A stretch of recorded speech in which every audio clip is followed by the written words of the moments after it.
नए trustee retired IFS Krishna Mohan को कार्यवाहक महासचिव बना दिया है। अब जब तक स्थायी महासचिव का चयन नहीं हो जाता, तब तक राम मंदिर से जुड़ी सभी प्रशासनिक और प्रबंधीय व्यवस्थाओं की जिम्मेदारी कृष्ण मोहन संभालेंगे। कौन संभालेंगे? कृष्ण मोहन। आस्था का सबसे बड़ा आधार क्या होता है? विश्वास, आस्था। और विश्वास की नींव किस पर टिकी होती है पता है आपको? उत्तरदायित्व पर। यानी आपकी जिम्मेदारी क्या, आपके कंधों पर कौन सी वो रिस्पॉन्सिबिलिटी है, और अगर उस रिस्पॉन्सिबिलिटी में आप जरा भी इधर उधर करते हैं तो क्या डगमगा जाता है? विश्वास। नींव हिल जाती है उसकी। इसीलिए जिस व्यक्ति को यह दायित्व सौंपा जाता है, उससे यह उम्मीद होती है कि वो इस विश्वास की गरिमा को पूरी निष्ठा और पारदर्शिता, जवाबदेही के साथ निभाएगा। अगली व्यवस्थाओं के लिए हम लोग कटिबद्ध हैं और इन व्यवस्थाओं का दायित्व महामंत्री, अंतरिम महामंत्री के रूप में मेरे साथ विराजमान श्रीमान कृष्ण मोहन जी को सौंपा गया है। वे अपने साथ कुछ साथियों को स्वयं चुन करके और उनके साथ मिलकर के इस काम का निष्पादन करेंगे और उनका ज्ञान और उनकी पार्श्वभूमि और उनका स्वच्छ दृष्टिकोण, इसको देखते हुए हमारा विश्वास है कि वे इन सारे कामों को अत्यंत कुशलता के साथ संपादित करके रहेंगे। अब राम मंदिर के कोषाध्यक्ष गोविंद देव गिरी जी को आप सुन रहे थे, जो मीडिया के सामने आते हैं। ट्रस्ट की जिम्मेदारी कौन संभालेगा उसका ऐलान कर देते हैं। लेकिन आप ये जानना चाहेंगे कि कृष्ण मोहन जी हैं कौन, है ना? मतलब इनको इतनी बड़ी जिम्मेदारी कैसे दे दी गई, और वो भी तब जब माहौल इतना संवेदनशील चल रहा है, ट्रस्ट में लोगों का ट्रस्ट नहीं है।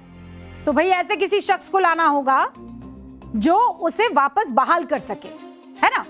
तो भाई कृष्ण मोहन जी को क्यों कार्यवाहक महासचिव बनाया गया है, इसके पीछे का कारण क्या है, आप अभी समझ जाएंगे जब मैं उनका प्रोफाइल पढ़ूंगी। तो पढ़ दूं प्रोफाइल? पढ़ दीजिए। 73 साल के हैं, यानी काफी एक्सपीरियंस है।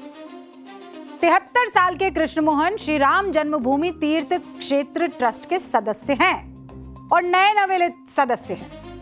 हुआ क्या कि 2025 में ट्रस्ट के सदस्य के तौर पर इनको चुना गया था, पिछले साल ही सितंबर का महीना था। इससे पहले वो आईएफएस यानी इंडियन फॉरेस्ट सर्विस के महाराष्ट्र कैडर के अधिकारी रहे हैं, यानी इनको प्रशासनिक सेवा का अनुभव है। यानी इनको वो जो प्रोफेशनलिज्म होता है ना, कि भाई लेखा जोखा ध्यान में रखना है, एडमिनिस्ट्रेशन में एकदम मजबूत रहना है, हर चीज का एकदम मिनट टू मिनट ख्याल रखना है, वो प्रोफेशनलिज्म की दरकार इनसे की जाती है क्योंकि आईएफएस रहे हैं। 2012 में नौकरी से रिटायरमेंट हुआ, उसके बाद ये यूपी चले गए। यूपी इनका पैतृक शहर है, राज्य है, और वहां पर हरदोई में ये पैदा हुए थे, तो वहां जाकर रहने लगे। आरएसएस से उसी वक्त इनका जुड़ाव हुआ 2012 में। कृष्ण मोहन के प्रोफाइल में सबसे खास बात यही है कि संघ से जुड़े कार्यों के अलावा इनको प्रशासनिक सेवा का एक लंबा अनुभव है, जिसका इस्तेमाल वो राम मंदिर ट्रस्ट से जुड़े काम में कर सकते हैं। पिछले कई सालों से राम मंदिर ट्रस्ट में प्रशासनिक अनुभव की कमी महसूस हुई है। हालांकि ट्रस्ट में अयोध्या के डीएम मौजूद हैं, लेकिन उनके पास उतनी पावर नहीं थी जितनी चंपत राय जी के पास थी, या फिर अनिल मिश्रा जी के पास थी, या फिर गोपाल राव के पास मौजूद थी। पूरी तरह से ट्रस्ट के कामकाज जो डीएम है वो नहीं देखते थे। प्रशासनिक तरीके से काम करने से ट्रस्ट की जो मौजूदा व्यवस्था है ना, वो ट्रांसपेरेंट होने की उम्मीद जगी है कि अब जो कुछ भी होगा उसका लेखा जोखा, साथ में क्या आया क्या गया, किसको कौन सी जिम्मेदारी देनी है, क्योंकि खुद अपनी टीम लेकर आएंगे, इसका भी आज ऐलान किया गया। सुनिए। जब तक नए महामंत्री की नियुक्ति नहीं होती है, उस समय तक मुझे महामंत्री का दायित्व का निर्वहन करने की जवाबदारी मिली है। इस जवाबदारी के निर्वहन करते समय मेरी कुछ प्राथमिकताएं होंगी। पहली, इसमें जो भी दोषी हैं, इस प्रकरण में जो भी दोषी पाए जाएंगे, हमारा आग्रह रहेगा उन सभी को न्यायोचित ढंग से जो भी उनको सजा मिलनी है मिले, इसके लिए हम बहुत आग्रही रहेंगे। इस प्रकरण में जो हुआ है उससे हम सभी आहत हैं, सभी को कष्ट हुआ है, राम भक्तों को कष्ट हुआ है। अब इस में कहीं ना कहीं प्रबंधन और संचालन में कुछ कमियां रह गई थी, जिसका फायदा लोगों ने उठाया। तो मेरा ये पहला प्रयत्न होगा कि वो जितनी त्रुटियां, कहीं जहां कहीं भी लूप होल्स हैं, कहीं भी कहीं छूटा हुआ है, उसको सबसे पहले बंद करना। इस प्रकार की पुनरावृत्ति न हो भविष्य में, इसका मैं पूरा प्रयत्न करूंगा। और कृष्ण मोहन जी, आपसे उम्मीद भी यही की जा रही है, अब कोई गुंजाइश नहीं है, अब कोई ऑप्शन नहीं है किसी के पास, और खासकर आपके अलावा, और आपके पास भी कोई ऑप्शन नहीं है। कृष्ण मोहन अपनी नई जिम्मेदारी के लिए अब एक नई टीम भी बनाएंगे, यानी आप लेकर आइए अपने लोग और बहुत प्रोफेशनली अब इस पूरे के पूरे सिस्टम को संभालिए। आज ये मैसेज क्लियरली दे दिया गया ट्रस्ट की तरफ से।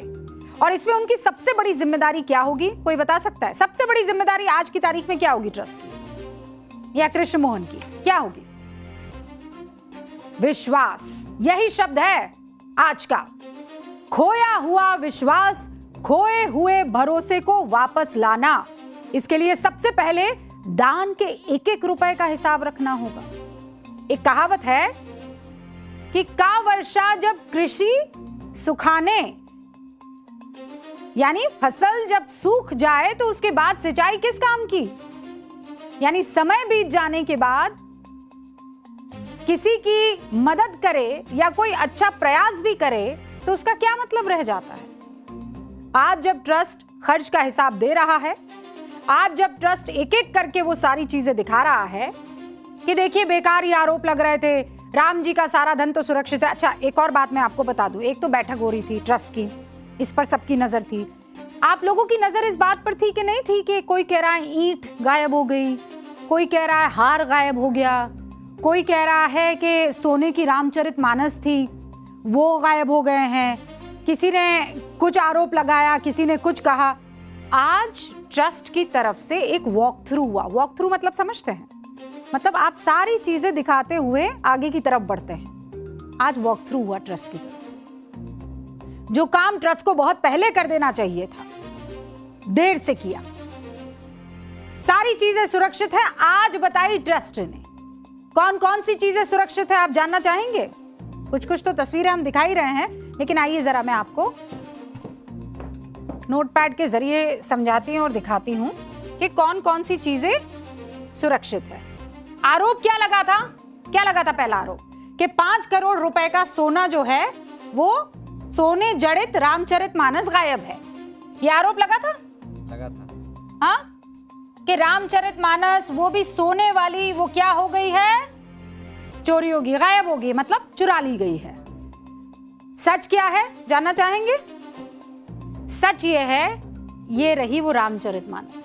दिख रही है? Yes ma'am. सोने के पेज दिख रहे हैं आपको? दिख रहे हैं। ठीक है, अब नेक्स्ट बताइए भैया। काग भुषुंडी जो है वो मूर्ति चोरी हो गई है। हाँ, अनीता भारद्वाज नाम की एक महिला थी। ये सॉरी भाई, देखिए आरोप क्या था कि काग भुषुंडी की एक मूर्ति दी गई थी, वो मूर्ति क्या हो गई है? चोरी हो गई है। अब देखिए यहाँ कहीं काग भुषुंडी आपको दिखाई दे रहे हैं? दिखाई दे रही है। कहाँ है? ये रामायण जी के पास एकदम, ये रहे काग भुषुंडी। दिखाई दिए? दिखाई दिए है ना? यानी काग भुषुंडी जो एक, मैं इसको इस कलर में दिख रहा है? हाँ, दिख रहा है। ये काग भुषुंडी। फिर उसके बाद क्या आरोप लगा? आरोप लगा कि करोड़ों रुपए के हार और चरण पादुका ये गायब हो गए हैं। करोड़ों रुपए के हार और चरण पादुका, चलिए खोजो तो जाने। कहाँ दिख रहे हैं आपको? दिख रहे हैं? काग भुषुंडी के नीचे। हाँ, काग भुषुंडी के नीचे क्या दिख रहा है? चरण पादुका दिखाई दे रही है। और करोड़ों के हार जो हैं वो भी गायब हो गए, वो दिखाई दे रहे हैं आपको? ये क्या है? हार। ये वही हार है। तो एक सच आ गया सामने, 2, ये 3 और ये 4। चारों चीजें पूरी तरह से सुरक्षित हैं। और क्या हुआ था आप भी बहुत अच्छे से जानते हैं। सोशल मीडिया पर वो क्या कहते हैं, एक चीज है ना कि जब तक सच सामने आता है तब तक अफवाह जल जाता है, निकल गई, फैल गई, दुनिया के 7 चक्कर लगाकर आ जाती है। झूठ और अफवाह 7 चक्कर लगाकर आ जाती है। तो झूठ और अफवाह क्या थे वो आपके सामने है। करोड़ों रुपए का हार, पादुका, काकभूषणी, सोने की रामायण, वो सब के सब यहां पर आज ट्रस्ट की तरफ से बकायदा बताए गए, दिखाए गए, वॉक थ्रू करवाया गया। और ये भी आपको याद होगा, सिंधी समाज ने राम मंदिर निर्माण के लिए 200 किलो चांदी की ईंटों के गायब होने का दावा किया था। याद है कि नहीं है? याद है। हाँ, उसकी रसीद नहीं मिली। आज उसका भी जिक्र हुआ। ये कहा गया, ये रही, क्या कहा गया, क्या गायब है? 200 किलो की चांदी की ईंटें गायब है। ट्रस्ट ने दावा किया कि रिकॉर्ड में सब कुछ दर्ज है। 2800 आइटम्स है। ट्रस्ट ने आज कहा कि 2800 ऐसे आइटम्स हैं जो आज भी ट्रस्ट के पास सुरक्षित है। जिस भी दानदाता को दान दी गई वस्तु को देखना है वो आकर देख ले। अब भाई ये सवाल हम मतलब खुला निमंत्रण दे दिया है। अब मैं ये पूछ रही हूं ट्रस्ट से और ट्रस्ट के तमाम पदाधिकारियों से और तमाम मेंबर्स से, प्रभु ये बात आप पहले कर देते ना। जब ये झूठ चक्कर लगा रहा था, पहला चक्कर लगा रहा था, आप 7 चक्कर लगाने के बाद जागे। जब पहला चक्कर लगा रहा था, काकभूषणी के वक्त ही अगर आप क्लियर कर देते, कोई आकर प्रेस कॉन्फ्रेंस कर देता, चरण पादुका प्रेस कॉन्फ्रेंस कर देता, तो किसी को इतना मौका नहीं मिलता ना। और मौका तो वैसे भी मिलना था क्योंकि इतनी गंभीर इस वक्त समस्या है कि जिनको सौंपा था जिम्मेदारी वही आज की तारीख में गैर जिम्मेदार निकले। यही काम अगर पहले दिन हो गया होता, पहले ही दिन देश और दुनिया को, राम भक्तों को यह बता दिया जाता कि नहीं भैया ये सब यहां पर है, किस बात का इंतजार कर रहा था ट्रस्ट? ये प्रश्न तो उठेंगे ना और ये सवाल हम पूछेंगे। स्वर्णांकित रामचरितमानस की पोथी यहाँ पर प्रदान की गई है। वो अत्यंत आदर के साथ सुरक्षित रखी हुई आप यहाँ पर देख सकते हैं। जिन काकभूषणी जी महाराज का बार बार नाम लिया जाता है कि कहाँ है, वे यहाँ पर विराजमान हैं। जो बड़ा कंठा हार भगवान के लिए आया वह भी यहाँ पर आप देखेंगे। जिन पादुकाओं की बातें चली है, जिन पर भगवान के चरण चिन्ह अंकित है, ये पादुकाएं भी यहाँ पर हैं। ये सारे हमने केवल नमूने के रूप में जो वस्तुएं चर्चा में आई उन्हीं को यहाँ पर लाया है। ऐसी सारी 2800 वस्तुओं का पूरा संग्रह हम लोगों के पास सुरक्षित है। इसलिए किसी प्रकार के बवाल को निर्माण करने की आवश्यकता नहीं। अब 30 सेकंड लगे महाराज जी आपको ये सारी बात कहने में, और आपने इंतजार करवाया 300 घंटों से ज्यादा। ट्रस्ट की बैठक में क्या हुआ अब आपको ये भी बता देती हूं मैं। अब तक तो क्लैरिफाई हो गया कि जो कुछ भी ये बड़े बड़े दावे किए जा रहे थे, सोशल मीडिया पर जितना भी झूठ फैलाया जा रहा था, वो सब दिखाई दे रहा है। तस्वीरें क्या नहीं करती, झूठ नहीं बोलती हैं और तस्वीरें हकीकत बयां कर रही है। कोषाध्यक्ष गोविंद देव गिरी ने कहा कि बहुत बड़ी गलती हो गई। कहा मीटिंग में कहा, और इससे पहले भी वो मीडिया कर्मियों से कह रहे थे कि बहुत बड़ी गलती हो गई है। कुछ जगह पर खामियां थी जिन पर उस वक्त ध्यान नहीं दिया गया, यानी ट्रस्ट अपनी गलती मान रहा है। इसके बाद ट्रस्ट के जो अध्यक्ष है नृत्य गोपाल दास, उनका बयान सामने आया। उन्होंने कहा कि पूरे घटनाक्रम से वो बहुत आहत है। बाकी सदस्यों ने भी अपनी अपनी बातें रखी और सब ने एसआईटी जांच पर अपना भरोसा जताया। ध्यान रहे, इस मीटिंग में चंपत राय और अनिल मिश्रा दोनों मौजूद नहीं थे। बैठक में सभी सदस्यों के विचार सामने आने के बाद गोविंद गिरी जी ने इस्तीफे का प्रस्ताव रखा। और आपको एक बात जाननी चाहिए, ये जब सब सारे फैसले हो गए और जब गोविंद गिरी जी बाहर आए और मीडिया कर्मियों के सामने अपनी बात रखने लगे, तो उन्होंने एक और दिलचस्प बात कही। जानना चाहेंगे क्या थी वो दिलचस्प बात? उन्होंने कहा कि जब कोई ट्रस्ट के पद से इस्तीफा दे देता है या सदस्यता से इस्तीफा दे देता है, तो हमारे पास कोई ऑप्शन नहीं, हमें उसे स्वीकार करना पड़ता है कि नहीं? ये दिलचस्प। अरे भैया, स्वीकार करना पड़ता है तो ये तो फैसला चंपत राय और अनिल मिश्रा ने बहुत पहले ले लिया था कि हम इस्तीफा देते हैं। तो फिर किस बात का इंतजार हो रहा था? फिर क्यों सोच रहे थे ये सब, और क्या सोच रहे थे? ज्यादातर सदस्यों ने ये कहा कि जो हुआ उसमें हम सभी आहत हैं।